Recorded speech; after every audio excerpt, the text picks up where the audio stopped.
So AJ is going to start things off with us. Tell us about a homebrew monster, either a story about it, a monster that you created, or present an idea. So this is a monster that a lot of you have heard of before, but it ties in with the location later on that I'm going to be talking about, because this is actually play tested in a campaign and it was wildly successful. This is the delicious pink ooze. So the delicious pink ooze is an innocuous little creature. It's only small in size. They never get particularly big. They're not dangerous. They're barely even acidic.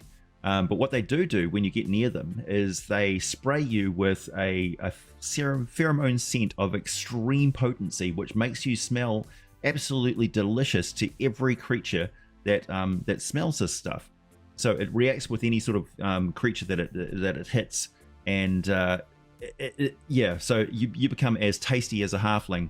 And they're just the most delicious fried chicken, cookie, fried onion smell coming off you, and you're just like, it's like skunk spray, but the exact opposite. So the evolutionary reason why and as soon as the ooze does this, it skitters off really quickly and disappears and hides. So it's actually fairly intelligent for an ooze, and it's more like an amoeba, really. Anyway, so it disappears and it hides, and then later on it follows that scent trail that it sprayed on you along as slowly and carefully as it can, and then eventually it finds whatever carnage has resulted in either you killing all the monsters that have been attracted to you, or your corpse because you've been killed by something else, and then it just feeds on the carrion, and that's how it lives. So what happens alchemically is you can get the ooze and you can actually milk the stuff off it by provoking it and making it squirt all the time, and concentrate it by using an alchemical process into the most potent food additive flavor enhancer known to man or gods. And this ties in perfectly with what happened at a tavern, which I'm going to be talking about later. Okay, so two things on that. First, I absolutely love it, and I have never heard of the pink ooze before, and this is going to be crazy when we get to the trap section, because I could easily put the pink ooze in my trap section, so I can't wait to share that. And the second thing, how did we jump right back into eating halflings and halflings tasting delicious? Wasn't we that did this last time? We did this last time 2 weeks ago. I am a dire halfling, and I do taste delicious. Awesome. Yeah, so I love it, the pink ooze, and that's actually going to tie into my business or my place at the end. So I appreciate you kicking us off with that. That's awesome. What about you, Jordan? What do you have? I homebrewed a monster that I really like the concept of something like just like spins really fast and goes like a boulder. I like Armored Armadillo from Mega Man X. I liked Donphan and Sandshrew and Pokemon. And so I once made a monster that it would roll up in a ball, and it would just keep moving and just crash into people, tackling them like that. And it was actually spinning so fast that it was invulnerable to damage while it was spinning around. I made it so players had to find a way to stop it, whether they were creative enough to like prop up one of their shields and like ready in action to like shove it upwards so that it like lost momentum, or like cast a levitate spell on it to put it up in the air so it could not keep its momentum going. And that was a really fun monster. It was pretty simple. I didn't have any lore behind it because it was kind of in a dungeon, summon the different monsters and defeat them until you can progress sort of thing. Really simple stuff. So I didn't have any lore behind it or anything, but I think the concept's fun. Yeah, when you first said roll up in a ball and spin really fast, I went to Sonic the Hedgehog, like right off the bat. In my mind, I could picture this thing just spinning up and charging and then taking off. That's pretty cool. Reminds me of there's that thing with a lion head in the middle, and it's got 3 legs coming off it, and it just sort of cartwheels around everywhere. And they actually made a D&D monster out of it, but it's some heraldic symbol. What about you, OKSDM? What do you have for us? Well, I found this buried deep in my notes, and I must have been either drunk, half asleep, or both when I wrote it. But I have a monster. Those are my favorite. I have a monster called a Fuzzy. It has no attacks, and it's basically, if you've seen the original Star Trek series, it's basically a Tribble. Little tiny fuzzy thing that can't do anything but eat and reproduce.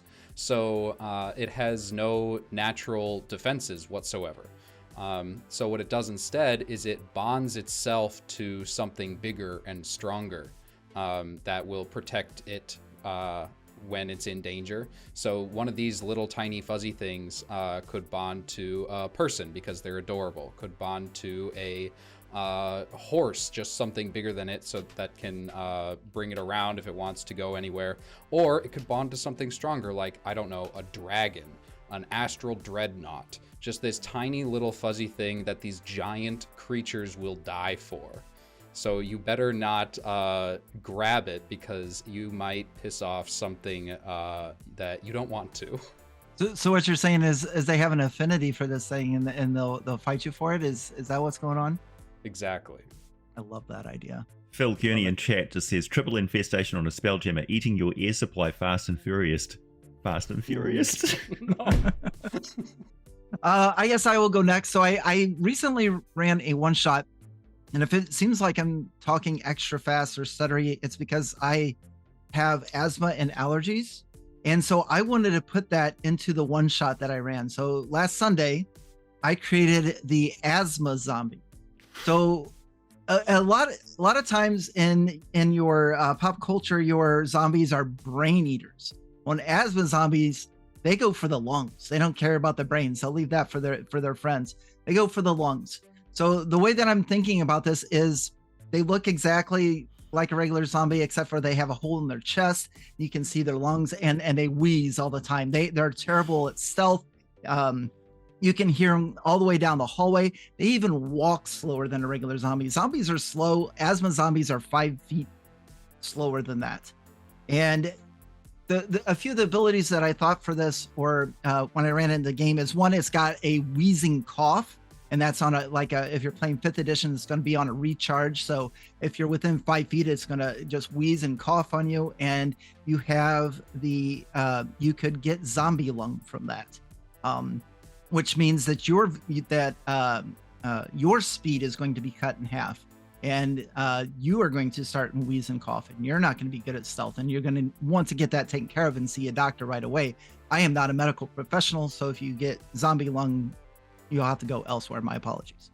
And of course, it does have its slam attack, but I think my favorite part of this is when they're chasing you down, or when they end their turn. I always describe the asthma zombie as hunched over with their hands on their knees and just taking a few breaths when they end their turn.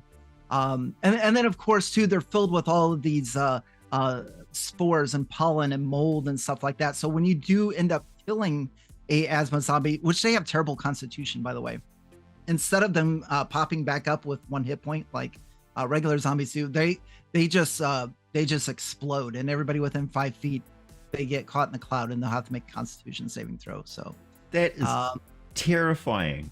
That is terrifying. I'm just imagining describing the sound of this thing before the players even see it, and they'll be like, what is coming? Yeah, exactly. See, and I can do it great, because I just won't do any treatments or use my inhaler beforehand. I'll be like, all right, it could be a little bit out of breath for a little bit, but you'll see why in just a second. Just adds to the tension. It's just like, get the words out. Yeah. Man, Wally's really being creepy tonight with that breathing. What's up? You could throw a little bit of cordyceps mushroom in there just to freak them out if they've been watching The Last of Us. Well, I was just thinking, Wally, I feel like we've had this discussion before. All undead should explode when they die. They're like, if you kill it, it explodes.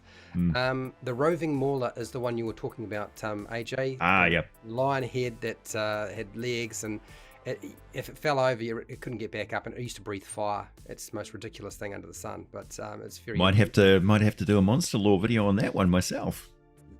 Oh, I think that's an IP thing, though, dude. I think that's Advanced Dungeons and Dragons IP. How do we feel about that sort of thing? Anyway, I can go back to the mythological origins of stuff and avoid that game.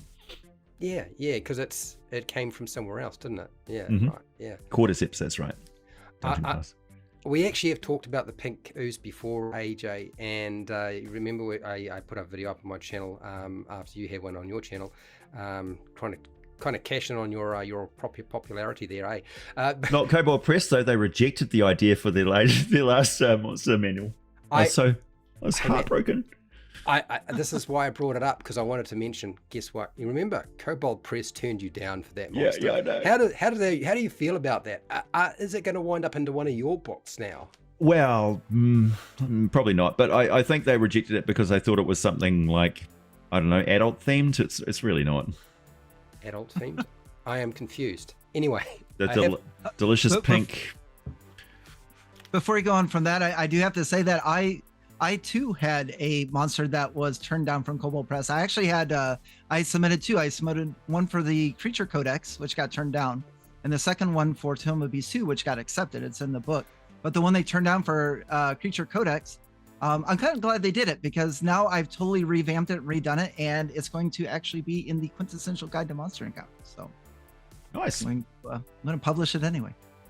Yeah, that's what happens when you turn things down. I just wound up in a different book. Yeah. Okay, so actually the monster I'm presenting to you is actually not just my creation. It's actually mine and my brother Sam. We made this. And we didn't make it for Dungeons and Dragons. We actually made it for a child's book. So it's not going to operate like a normal Dungeons and Dragons or role-playing game monster, because it's not really designed to be that way. And it is the Frankenstein soft toy, which is basically a patchwork soft toy. You have different patches all over it that sort of, if you cobble together on various bits and pieces of a soft toy, you'd wind up with like a patchwork looking humanoid of some kind. And it grows by combining itself with the leftover bits and pieces of other soft toys over time that have been broken or discarded or whatever. And it gets bigger, but it also becomes stronger, and it develops and becomes more complicated in some way. The idea behind this is it would live under the bed. It would live under a child's bed. That's where it would live.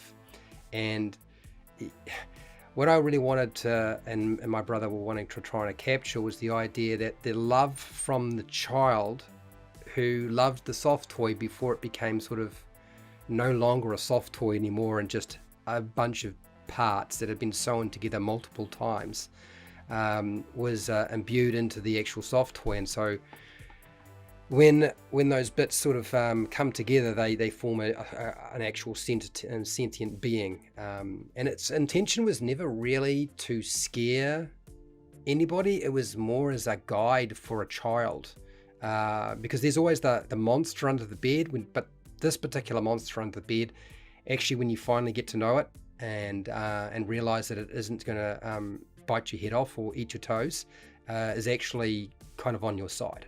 So that was my monster, and Sam's.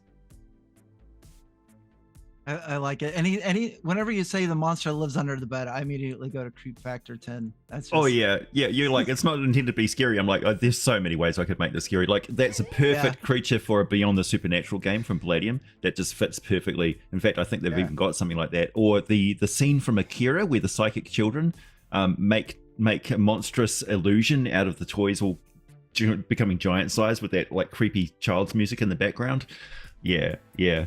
Or even a poltergeist can manifest like that and become or what they call it, a tectonic entity, or a tech something like that. And it joins together all the physical bits like a maelstrom, but in this case it would combine them all. It's feeding on the psychic energy that the children have invested into the toys. So yeah, it wants to be recognized, it wants to be seen, it wants to evoke an emotional response because it's feeding on the potential psychic energy.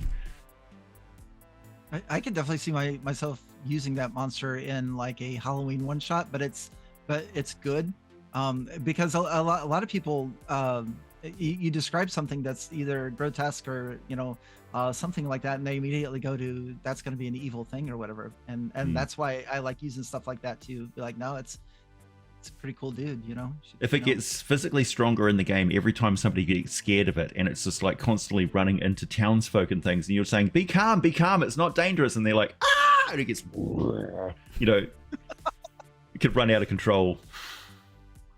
I love it. Very good. Any comments from us? I'm going to start browsing through chat real quick. I appreciate everybody hanging out with us tonight. Chat's up to 24-25. I'm going to just dig through some of the comments. Also, the four of you too, if you see a comment in chat you want to pull to attention, definitely do as well. Mr. Gilman has asked me to bring everybody's attention to Ed Greenwood's new Discord server for the Forgotten Realms. Wow.